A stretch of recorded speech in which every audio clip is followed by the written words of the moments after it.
Good evening. It is Ironkar. It is my pleasure to be with you in this evening.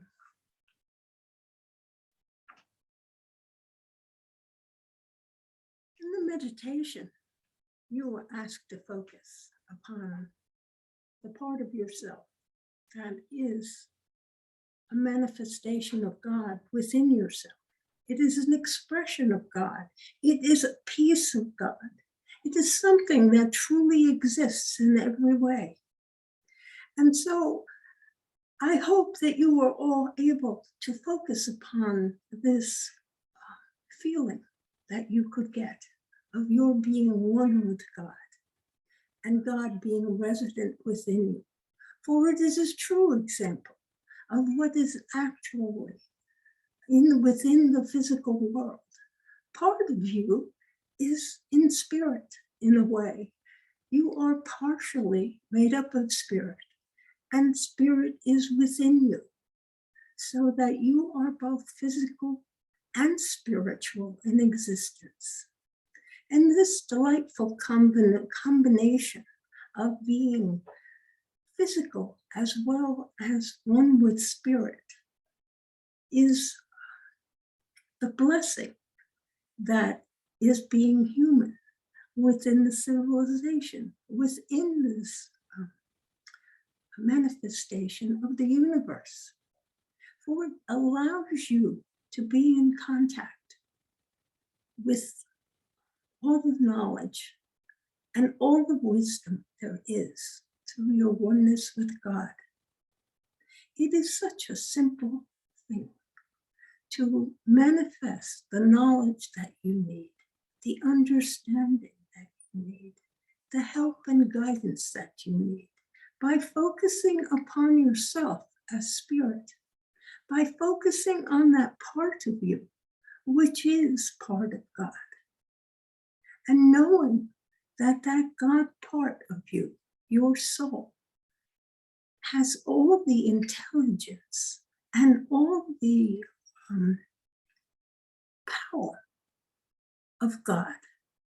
Yes, it is the truth. You have all the intelligence, you have all the power, you have every aspect of God. You are a creator within the creation. You have the power to bring things into manifestation that you wish to have in your life. You have the power to create new things. All these things are a blessing for yourself. For if you have a thought of something you would like, and you truly wish to make an effort to get it, you can create it by bringing it into existence, by thinking of its design, what it is made of, and how to make it, so it becomes a part of the physical world, something that you actually manifest. And if you have a need for information, if you have a need for understanding, that too is within yourself. You need only to sit quietly somewhere, bring your awareness of your oneness with God to the forefront of your mind, pose your question, ask for guidance, ask for what it is you need to receive in the way of wisdom or knowledge, and sit quietly in meditation, looking at the oneness of yourself with God. And if you do not receive your answer in meditation, you will find that it will come to you at another point in time, in another way. You will suddenly know what the correct answer is. It is because you are one with God and you have asked to receive this information, this wisdom, this knowledge. And so God answers your request. In so many ways, you are very powerful. you do create the world in which you live by where you choose to put your thoughts and where you choose to put your mind and your ideas. And so you can listen to people argue, and you can choose to be part of their argument, or you can ignore their argument and go about your own way, creating peace and harmony within yourself, and knowing that you live in peace and harmony. This is true for you, and it is something I would wish you to understand about yourself. The world that you live in is composed almost entirely of your perceptions. Yes, there are many physical things in the world that you may not think of as being spiritual, that you may not think of as being unsubstantial, I will call it. You will think of them as being physical, such as your computer, your desk, your chairs, your sofas, your refrigerators, and all those things in your house, in your life. It is up to you to buy these things, but to know, while they have a physicalness about them, they also have a God presence. And I know that may seem strange that an inanimate thing may have a God presence, but inasmuch as God created everything there was, and the fact that you turn things and create appliances and houses and cars and sinks does not make them any less godlike than the rest of the things God created and is within, such as the rocks, the hills, the plants, and all the other animals, as well as yourself. God is there. And so you have that power of God, where God is always present within you. He has given you that power by simply creating you. For he could not separate you from himself. You are always part of God.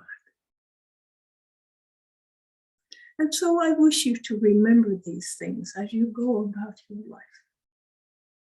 Remember your godliness. Remember that you are powerful.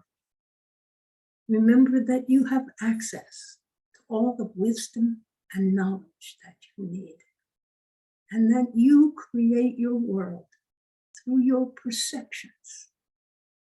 The way you think about things, which you choose to pay attention to, these things are all part of your world and are decided by you on some level or another, a conscious level or a subconscious level. And so what you see, what you think, is often influenced by the world around you, but it is by your decision. And so you are truly creating the world in which you live through your thoughts, your words, your actions, your decisions, and your perceptions. So acknowledge your power and live the kind of life that you want. One that is filled with peace and joy, happiness, prosperity, love, and love. And so we are ready. Does anyone have any question on what I have spoken about already in this evening, or you have any questions on anything else that occurs?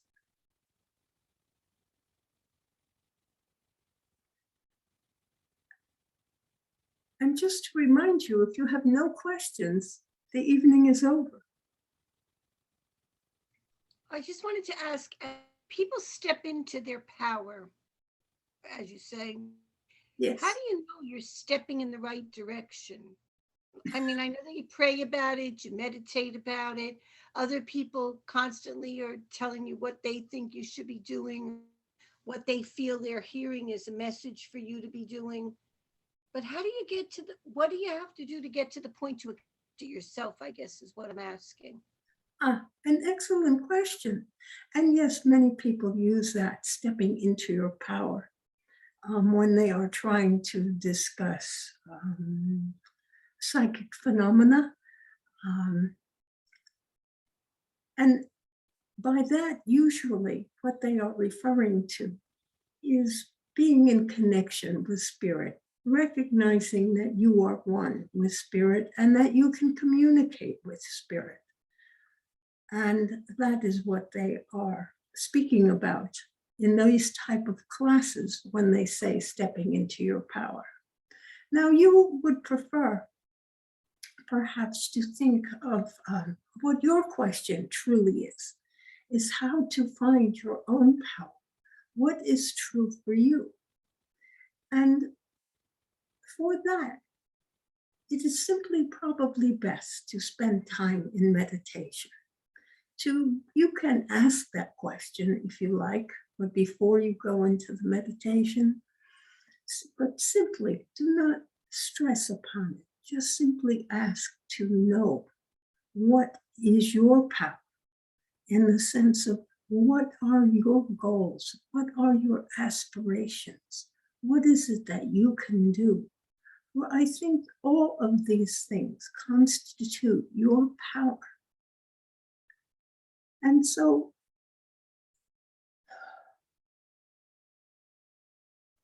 I am thinking about this. One moment, please.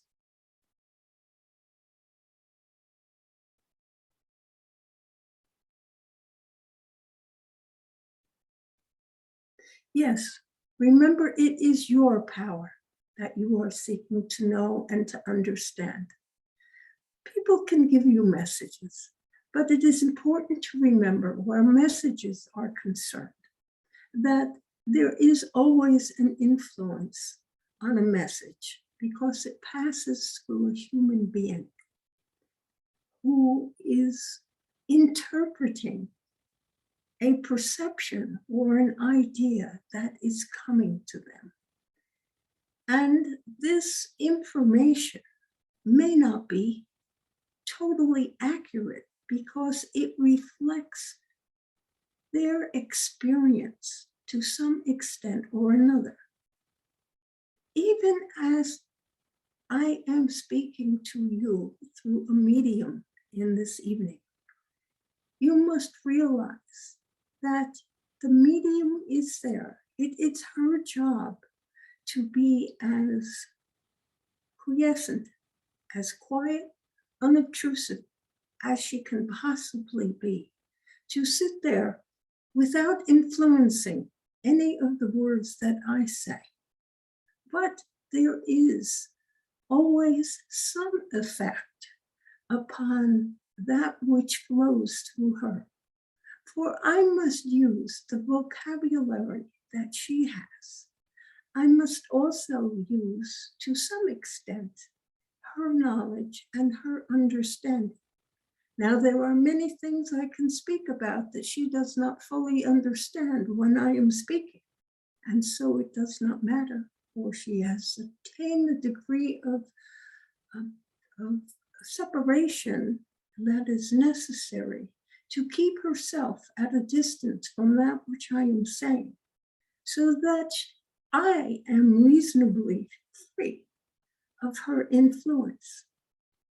But when one is giving a message, even if that which is communicated seems to be clear, it may still be affected by the words of the medium or the person giving you a message. For those who are more inexperienced about giving messages, their messages may contain more of their own ideas and influences than someone who is more experienced at doing. at giving messages. Those who are more experienced may give less of themselves within a message and less of their opinion. But always remember when receiving messages, if it does not feel comfortable for you, it is possible that the person giving the message, though sincere, may not be accurately stating that which is being, which she is trying or he is trying to express. They may not be doing it as perfectly as needed for you to be advised or guided by the message. So only accept those things you choose to accept and always be guided by that which you feel is the most correct for yourself. And I think that has answered your question on how to find your power. It is by using your own mind and your own thoughts to evaluate the things that you hear and the things that you see, to accept those things that you wish to accept, to reject or not reject perhaps, but to simply put these other ideas on a shelf and think about them from time to time until you have decided whether they are worth accepting or whether they should be totally rejected. That is your power that you have in every moment. Anything that comes to you is more likely to be within your power than that which comes to you from someone on the outside. And so just remember those guidelines. If it seems good and it's helpful, accept it. If it does not seem right, then either reject it or put it aside for a while. Put it on the shelf. Think about it from time to time.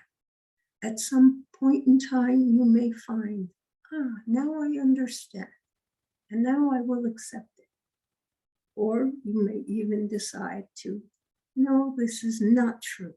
I have learned enough, and I know this person was in error, and so you can reject it. And that is also part of finding your own power. Have I answered your question? Yes, you have. Thank you so very much. You are welcome. Are there other questions?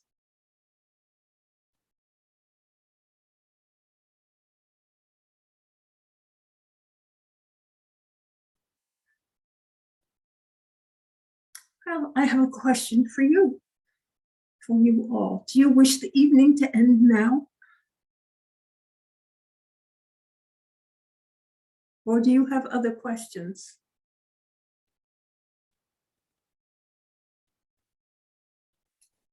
I have other questions.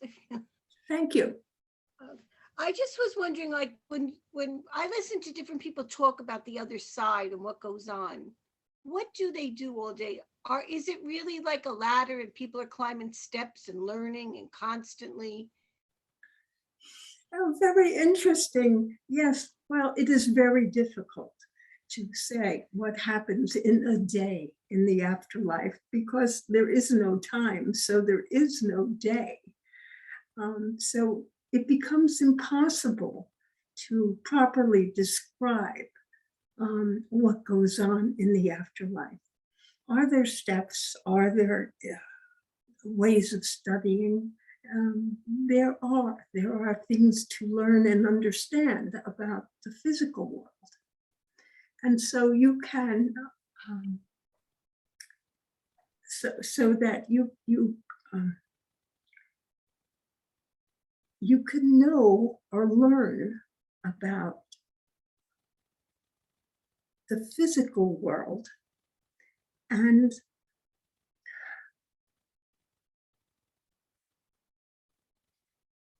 you can think about life on the physical world You can consult the Akashic records about the things that have happened in the physical world. And so in many ways, you are learning, you are growing, if you wish. And in many ways, isn't it interesting that the study is the physical world? Now, when you are in spirit, there are no challenges. There is no real emotion, because emotion is something that is generated by the body, by the mind. The mind generates your emotions, it makes your judgments. And as such, that is why I say that your life, that you have the power that you have to change your world and create a world that you like, simply by choosing to think the thoughts that you want to think, to evaluate things in a way, and choosing to see the things that substantiate your opinions. And so, if you want a world filled with peace and happiness, you look at the things in the world that demonstrate peace and happiness and harmony. If you want to feel prosperous, you choose to think about the things that make you feel prosperous.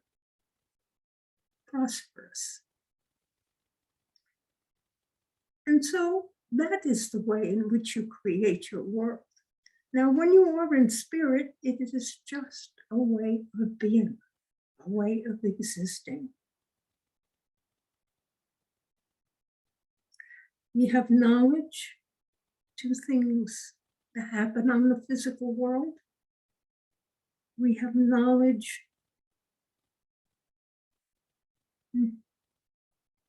of the future, if you would like to say that. To a limited extent, we have knowledge of things that will transpire at different times. Since we are not in time, we can choose to see into any part of time. So I can choose to look into tomorrow, and I can choose to look into last week and see what I wish to see. And since we have the power to make the decisions, that statement, I choose to see what I want to see, should be a clue. It is similar to you in the physical world, looking at the world that is around you. You choose to see what you wish to see. You can look at the dirt in your house, or you can look at the cleanliness in your house. You can look at all you have, or you can think about all you do not have. And this is the way in which you create your life and your happiness and your world. And being in spirit, you have been told already. It is being at one with the knowledge of your oneness with God. And you can choose to think of the afterlife as having streets of gold with many angels singing heavenly songs, or not. And either way, it's whatever you believe is the way it is for you. This has been said many times. So you create your afterlife similarly to the way you create your life. And those who give messages describing the afterlife, these are most likely to reflect their own opinions and their own ideas, their own teachings, and the way that perhaps that they would like to see the afterlife. It translates in their heads, in their minds, to whatever you have heard. That life in spirit is not full of challenges. You cannot create when you are in spirit. You can only be. And that is why people reincarnate, because it is only on the physical plane that you can use your powers of God to create. From spirit, you cannot create within the physical world. Sometimes you can influence things, yes, through the use of energy. But you cannot create. You can't manifest things. You cannot bring about things. You can give an illusion, if you will. But from spirit, frequently the physical world, you understand how the physical world is all an illusion. So it is the same when you are in spirit. But many people will interpret it in different ways and will describe it in different ways and think of it as schooling, think of it as work, think of it as learning. And yes, all those things do happen. And how they happen is going to be different for each individual. And to try to describe it is not possible, simply because words are insufficient.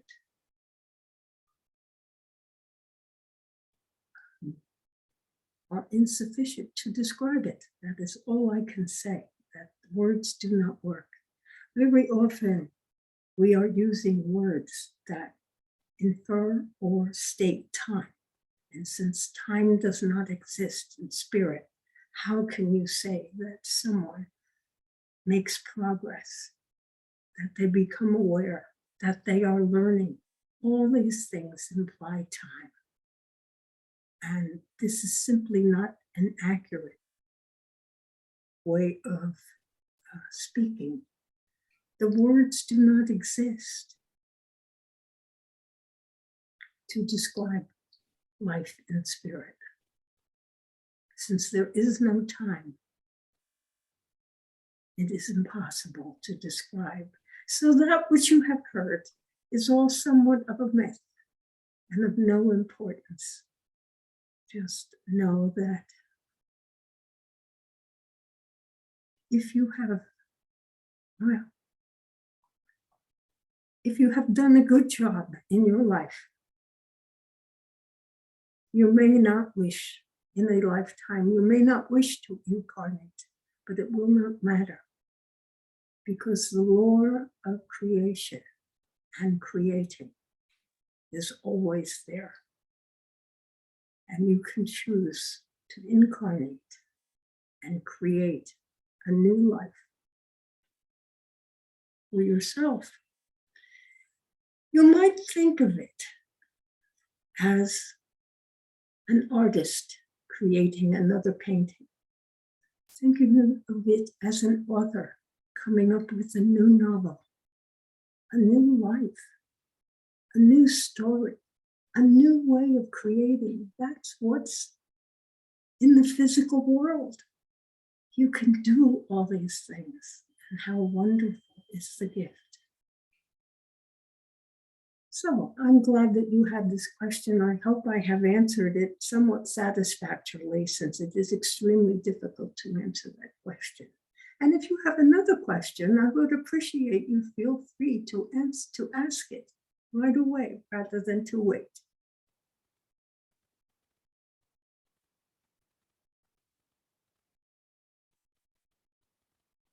So then free will goes with us to the other side, and we still have free will to choose to come back here, to not come back, to create or Yes. not create.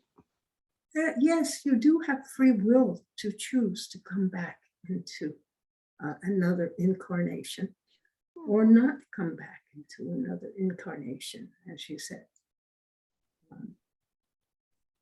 God does not interfere with the way he has set things up. Free will exists on the physical plane. You can decide what to pay attention to. You can decide what to do. You can decide your actions. You decide your thoughts. And in spirit,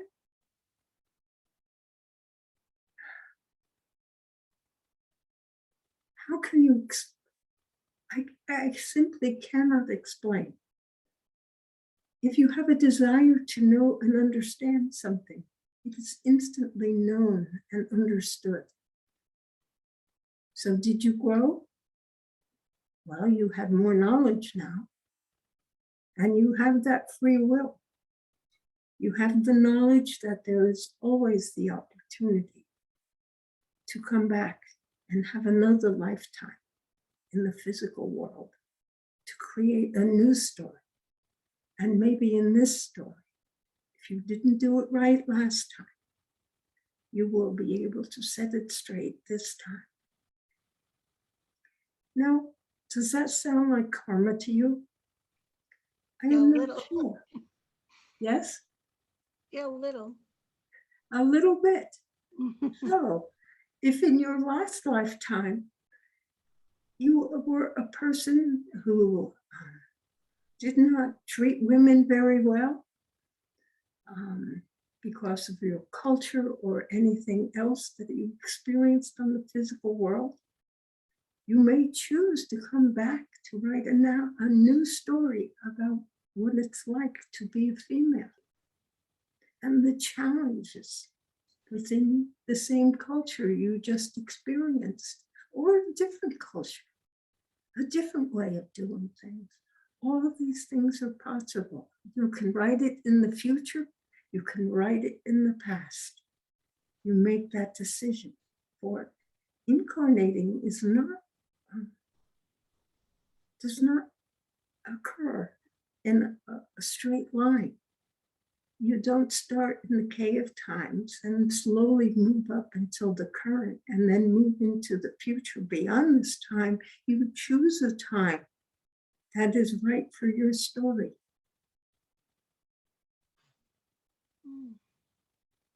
So that is a difficult thing sometimes to understand. Well, at least you get a chance to write the second time around. Or the That's third. right. And the third time, and the Or the- fourth time, and the fifth time if you want it, I see. and the 101st. Yep, it probably will take me that long to get it. Oh, I think not. Thank you very much. Everyone on the physical plane at some point in time says, I hope that I don't come back. Or those who realize they have the option of having more than one lifetime will often say they do not wish to come back. They only want to remain in spirit. But when you're in spirit, that urge to create makes you desire to come back into the physical, because it is only in the physical that you can manifest the powers of God and create the life that you want to live. But usually you don't remember this. And the teachings are such that you are often powerless in this way. even though you choose parents and the time, of course, you set them up sometimes to give you challenges, because doesn't that make a good story? And redemption in the end is the theme. Whatever happens in the middle, so many times in a good story or a good novel, the heroine, which would be you, or the hero, which would also be you, redeems himself and learns from the experience. And so that's what you're doing in this life. So embrace this life.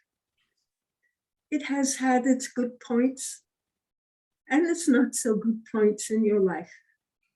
And all of it is just helping you to redeem yourself so that you can end up the hero in the end. Just choose to make the decisions that you think bring about the best for you from this point on. To honor yourself as an aspect of God.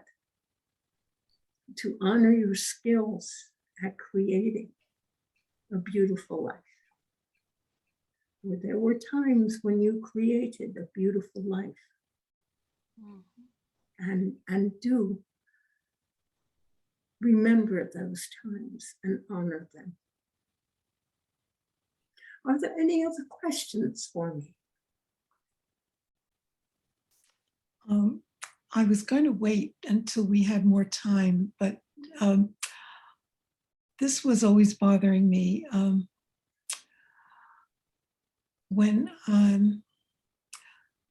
I married, and we had a son and then a daughter, and I got pregnant again.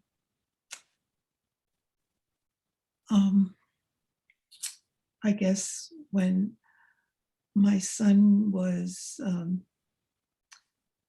maybe 5 and my daughter was 3 or 6 and 4. I don't recall exactly, but I lost this baby. But my husband tells me he delivered the baby. I had this, I guess, miscarriage, but it was fully formed. It was a little boy, fully formed. And I refused to look at it. I was afraid to look at the baby. And I regret it to this day that I never had a bond with this little child that didn't make it. And so it's been bothering me every now and then. I think about it. Do you know what happened to this little spirit? I mean, this little perfectly formed little boy who couldn't live because he was under a pound, I guess.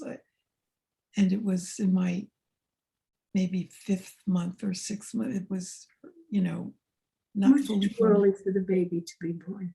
Yeah. This is what usually happens when it comes to. Yeah, but he was fully formed. My husband said he was a I beautiful little understand. baby boy. Yeah. I understand, but this is to explain to you what frequently happens with this type of situation. Of course, the pregnancy took place and your body was busy creating the baby for yourself. Spirit had an opportunity to come into your family. Spirit would know you and your personality, would know your husband and his personality, would know the family situation, would choose to come into your family because the circumstances were what he, I will say he, but spirit does not have a sex. It is male or female, it does not matter. It does not have no physical body, so it has no difference. And spirit would see all those opportunities, and perhaps a spirit said, this is my opportunity to come into this family. I want to come into this family. Now, that spirit does not fully stay in the body of the infant as it is being formed and grown so that it will be a viable baby, but comes and goes, is with you for part of the time, and maybe leaves for a little bit of time and comes and goes into the spirit. But your body is giving that infant's life. You are giving him life. And the spirit is there, and in a way animating the body. However, the spirit may have changed its mind and said, no, I do not wish to be in this body. Or something may have happened with you physically. Yes, it did. I think so. Yes. Yes, which did not allow you to continue Yes. to grow this baby and bring it to fruition and fullness. And so you miscarried is what the Yes. phrase is. That means that you lost the baby. Either the baby died when it was still within you, and so you had to, your body had to reject it. But either way, spirit was no longer there. And so you had to deliver the baby. And Now, where did this child go? Yeah. Yes, I'm sorry. I want to know, so then what happened to this darling little baby? Like, To the spirit. Remember, it is the spirit, the darling little baby that you could not quite finish nurturing through. mhm. That something happened in your body which allowed the baby to die. Yeah. It happened. And these things happen on the physical plane. And so spirit, who was not yet fully attached to this body, but even if it was into this infant, when a body dies, spirit returns to spirit world.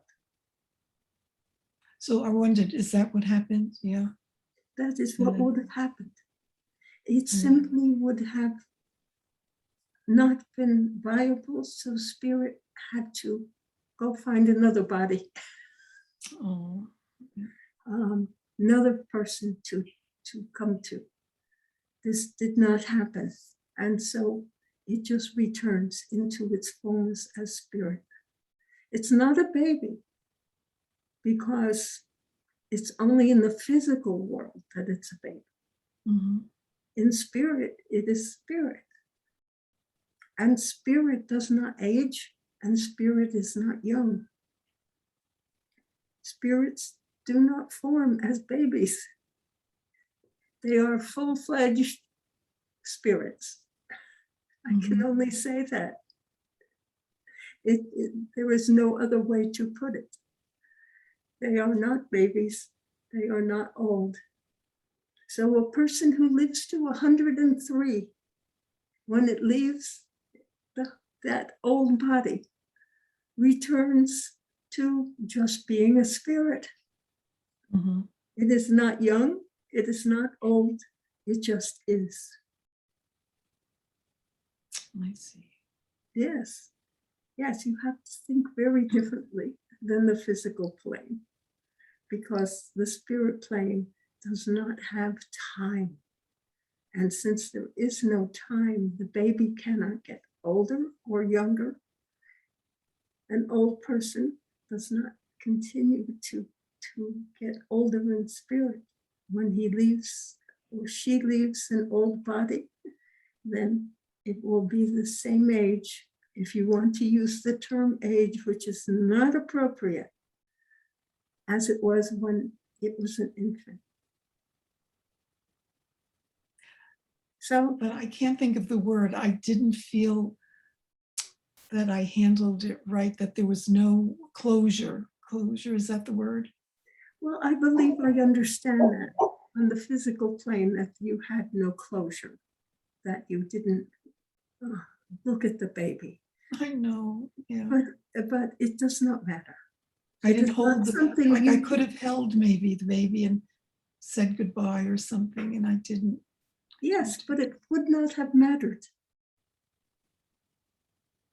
The Really? child, the infant that was delivered was not viable. And the spirit that would have been in it, I would have left already. So Oh, it does not matter what you did or did not do. mhm. Only if you feel bad about it. Yeah. But you should forgive yourself. Okay. You were in pain. You lost this child that you were carrying. And Right. you did what you thought was best by not trying, you did not want to feel the loss of that child, which you knew you would have felt if you had looked at it and held it. You would have felt more pain. And so you chose not to look at it, not to hold it. And you didn't hurt the baby at all. Oh, okay. That's what I was concerned about. That is what you need to remember. So forgive yourself for anything you may feel was wrong about that, for it was not a wrong thing for you to do. Okay. It hurt no one, and perhaps did save you some pain.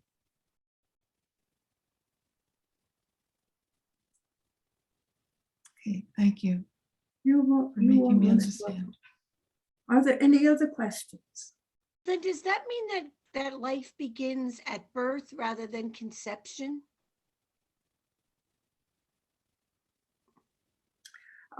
We are looking at that moral question of I when didn't, life I didn't begins. mean it as that. I just meant that if the spirit left the baby before it was born, do you not have life until you're born? That's all.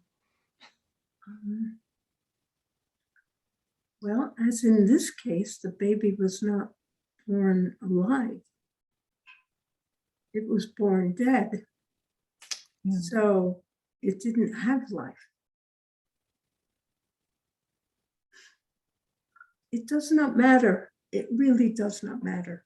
In some of these instances, when it comes to stillbirths, when it comes to babies that die immediately or shortly after birth, some of these are karmic agreements that have occurred prior to that birth coming into being, where spirit would occupy perhaps the infant's body for a period of time until it passed, until it ceased to be viable. But the spirit knew that that would happen. And there was an agreement to animate and bring life to this baby and be that soul within this baby because of the karma the parents would be experiencing, the emotions the parents would be experiencing. So it would have been done as an act of love and an act of, I want to say, accommodation between people so that someone can experience the trauma of losing a child and not having that child survive after it was given in birth. Most childhood illnesses and deaths are actually karmic situations for the parents, not the child, not the baby, but for the parents. Now, for a young child, we will say 3 or 4 or 5, or it does not matter, 10, the there is something that the spirit would be experiencing in that short life, in which life it would be ill, so that it was not it might have had a difficult time. It might have experienced some suffering. And so it could be said that there was some karma there. But the karma for the parents, the suffering of the parents to lose a child, whether an accident or an illness in some way, is much more profound. And so the karma is there for the parents, and it is by agreement with the child's soul, usually before that child came into existence, while all three were in spirit.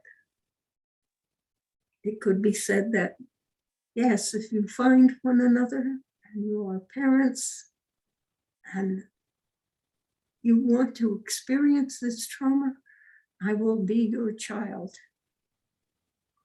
So I will give you this experience. I know it is hard to understand sometimes, but this is often willingly taken on by spirit for that which will be experienced by the parents.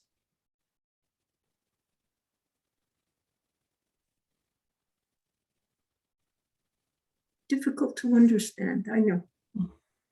Are there other questions?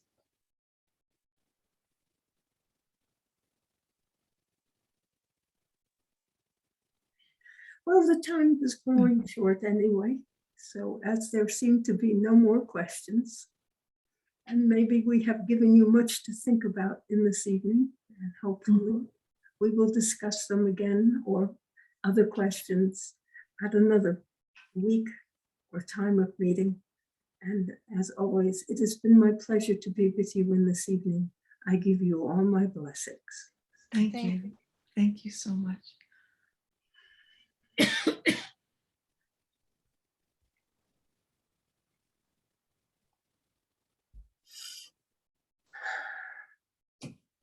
Okay, I'm back.